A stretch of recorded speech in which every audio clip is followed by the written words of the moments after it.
Selon les toutes premières informations, il s'agirait d'un séisme de magnitude 5 sur l'échelle de Richter.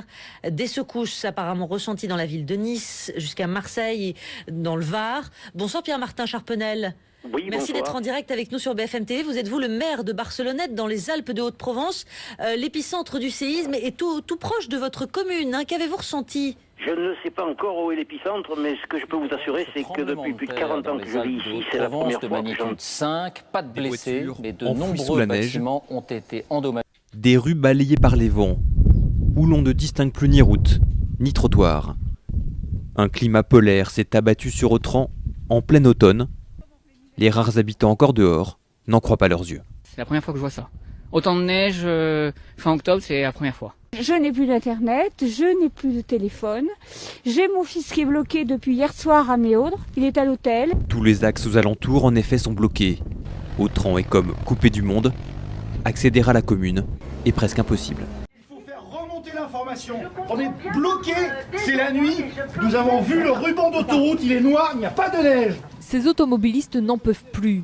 L'accès à l'autoroute est fermé. Impossible donc et sa famille d'accéder aux stations. On a fait le tour du patelin ici pour trouver un hôtel, mais heureusement que la Croix-Rouge est là. On est coincé ici, en espérant que la 43... aussi normale que possible. Et les bénévoles de la Croix-Rouge leur distribuent des boissons chaudes. On fait de notre mieux dans des circonstances exceptionnelles. C'est vrai que c'est très rare d'avoir un tel événement climatique. J'ai l'impression que les gens qui sont accueillis là sont quand même contents d'avoir trouvé un endroit pour rester et pas avoir à dormir dans leur voiture. Dès que possible, les naufragés reprendront la route pour espérer. Cette fois, qui tombe sur le sol. Il a tout juste le temps d'évacuer son domicile avant d'assister impuissant à l'embrasement du quartier. Parce que ça a démarré du fond, enfin du milieu où il y a la parabole. Et puis ça est parti d'un côté, puis ça est revenu de l'autre côté, mais on n'a eu que le temps de se sauver et je suis parti, j'étais comme ça. Les pompiers sont appelés à 21h21 pour un feu de toiture. À leur arrivée, c'est un immense brasier qui les attend. Toute la nuit, ils vont lutter pour circonscrire l'incendie. Nous avons mobilisé sur cette intervention 88 sapeurs-pompiers, armant grosso modo une trentaine d'engins, avec un renfort de nos collègues de la Savoie. Grâce donc aux différentes actions que nous avons engagées, nous avons pu donc préserver quelques logements de part et d'autre du départ de feu. Apparemment, aucune victime n'est à déplorer. Seuls 2 habitants ont été légèrement intoxiqués par les fumées et un pompier blessé à une cheville. Au total, une trentaine de personnes doivent être relogées de toute urgence. La commune, comme je vous disais, donc, assure déjà leur relogement auprès des bailleurs sociaux et puis ensuite effectivement va se mettre en place évidemment tout un travail de reconstruction et de réinstallation évidemment dans cette partie de Faverges qu'il faut maintenir et reconstruire. Dans ces bâtiments anciens, construits pour la plupart en bois, les dégâts sont considérables. Il faudra probablement raser une partie au moins du quartier. Provoquant la mort de plus de 200 personnes. C'est à ce jour l'inondation la plus meurtrière en France. En septembre 1992, Vaison-la-Romaine subit les foudres de l'Ouvèze qui emportent tout sur son passage, y compris des vies. Une trentaine de personnes décèdent lors de cette... Là, il y avait une maison avec 2 appartements ou un, je crois, et une autre maison. Et après un chalet. Là, 2 chalets, on n'en aperçoit plus qu'un petit peu. Là, nous avions un pont, le pont historique qui passait de l'autre côté. Le sanctuaire de Lourdes a également été sérieusement endommagé par la crue du Gave de Pau.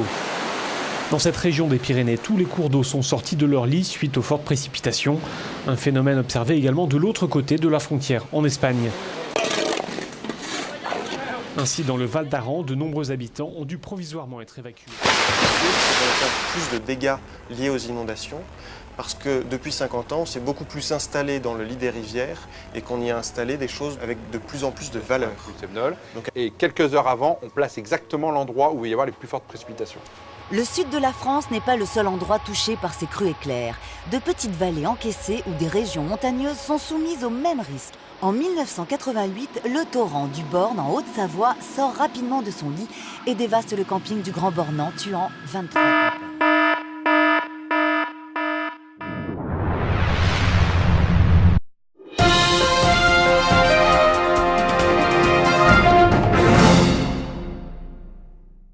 Après la tempête Klaus de 2009, de nombreuses municipalités se sont dotées d'un plan communal de sauvegarde pour s'organiser au mieux lors de telles catastrophes. À Mouletsema, Madame le maire Mireille Multo a tenu à présenter à ses administrés l'importance d'un tel document et a fait appel aux bonnes volontés. Images. Le plan communal de sauvegarde permet de planifier les actions des acteurs de la commune, élus, agents municipaux et bénévoles, en cas d'événements majeurs, parmi lesquels tempêtes, inondations, de feux de forêt ou transport de matières dangereuses. Qu'on puisse répéter avant, faire une fausse alerte, je pense qu'on sera beaucoup plus efficace puisqu'on fera les choses dans l'ordre. Et en plus, ça évite d'oublier des choses qu'on a très certainement oubliées. Qui ont déjà un PCS ou sont en cours d'élaboration, ce qui place le département des Landes au premier rang national avec sa population qui passe d'1 millier d'habitants hors saison estivale à près de 30 000 en plein été. La grosse difficulté, c'est si nous arrive une catastrophe en pleine saison. Alors là, même le PCS, je pense qu'on n'arrivera pas forcément, je pense, sans pessimiste, mais je pense qu'on ne pourra pas l'appliquer complètement en plein mois d'août, du 15 juillet au 15 août. Si on doit reloger des personnes, je ne vois pas quel bâtiment on pourra utiliser. Alors le PCS, justement, va nous permettre d'aller voir les hébergeurs et puis peut-être qu'on va découvrir des grandes granges qu'on ne connaît pas. Et les propriétaires de matériel utile en cas de crise, de tempête ou d'inondation sont invités à se présenter en mairie afin de les recenser dans ce PCS qui devrait être effectif courant 2017.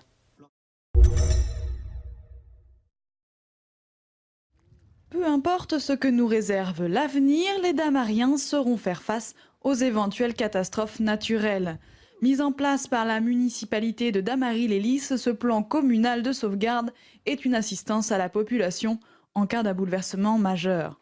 C'est un outil qui doit permettre à l'ensemble des élus de pouvoir prendre les bonnes décisions en cas de ce qu'on appelle en fait un événement majeur qui déstabilise.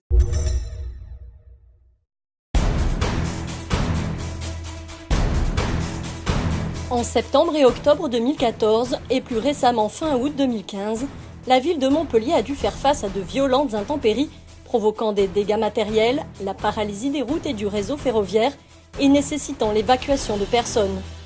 Qu'il s'agisse de risques d'origine naturelle, comme ces pluies diluviennes, des feux de forêt, des tempêtes, des épisodes de grand froid ou de canicule, de neige, de mouvements de terrain ou sismiques, ou bien de risques liés au transport de matières dangereuses, la mairie active un plan communal de sauvegarde. Le rôle du maire est d'assurer la sécurité et la protection de la population. La ville de Montpellier a mis en place un certain nombre d'outils permettant l'organisation des moyens, tels l'ouverture d'un poste communal de commandement centralisé au poste de commandement communal installé dans les sous-sols de la mairie. C'est de là, sous la direction du maire ou de son représentant, que toutes les actions sont coordonnées entre les services municipaux et les équipes de terrain, pompiers, police et Croix-Rouge.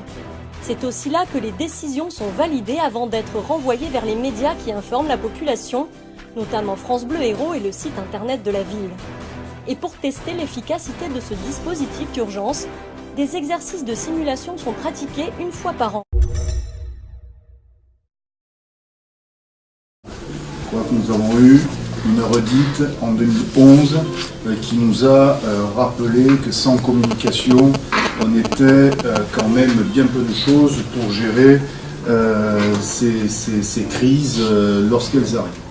Nous avons donc décidé de doter chacune des communes d'un téléphone satellite. Je crois qu'il faut se rendre compte que ce qui s'est passé le 15 juin 2010, ça va se repasser, moi je suis totalement persuadé. La demande de la mairie de Chamonix pour en fait, on va dire, préparer les pisteurs, les guides, les moniteurs, resensibiliser tout le monde, faire, on va dire, un petit rappel sécurité avalanche sur une situation qui, on espère, n'arrivera pas, mais qui potentiellement peut arriver. C'est-à-dire, c'est grosso modo une avalanche sur piste et avec une nécessité de gros moyens humains pour faire du sondage.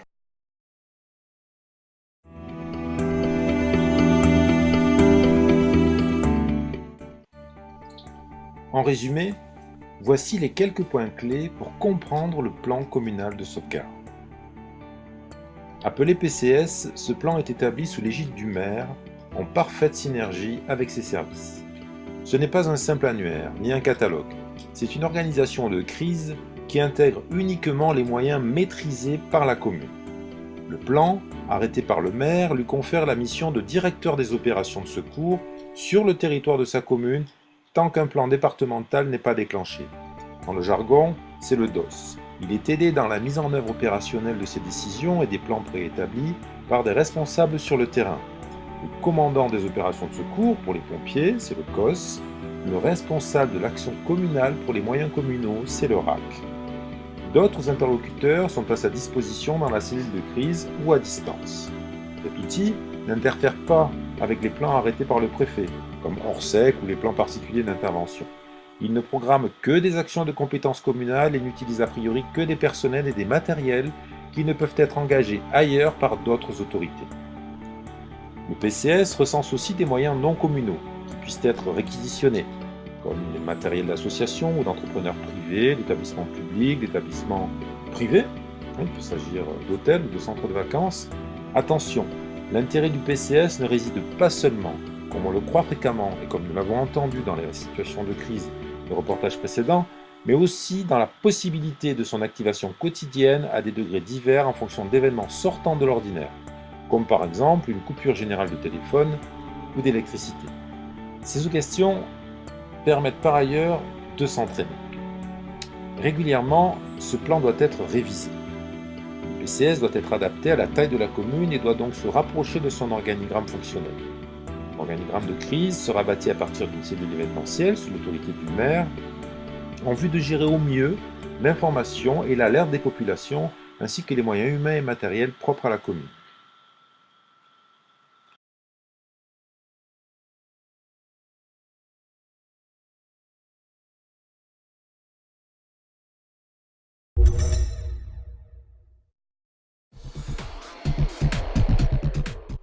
La préparation de ce document constitue un événement qui doit permettre aux différents acteurs de mieux se connaître, d'apprendre à travailler ensemble et de développer des partenariats et de renforcer des réseaux. Le PCS est un projet à part entière. Le parcours à suivre pour l'écrire crée une période propice à développer la culture de la prévention des risques et de la sécurité face aux dangers au sein des services de la commune et auprès du public. Pour y parvenir, la commune doit obtenir l'écoute de la population. La force de la réponse communale tient dans les collaborations, les réseaux et un public averti. Sans cela, la tâche serait bien hasardeuse. La loi a prévu la communication au travers d'un document obligatoire, le DICRI. C'est le document d'information sur les risques majeurs et toute commune disposant d'un PCS doit en posséder un. Lors de chaque révision du plan, l'information doit être simplifiée et adaptée à l'évolution des dangers et des risques. Il s'agit d'user des moyens modernes de communication pour le faire connaître et faire en sorte que la sauvegarde soit une action coutumière qui ne rencontre pas de frein.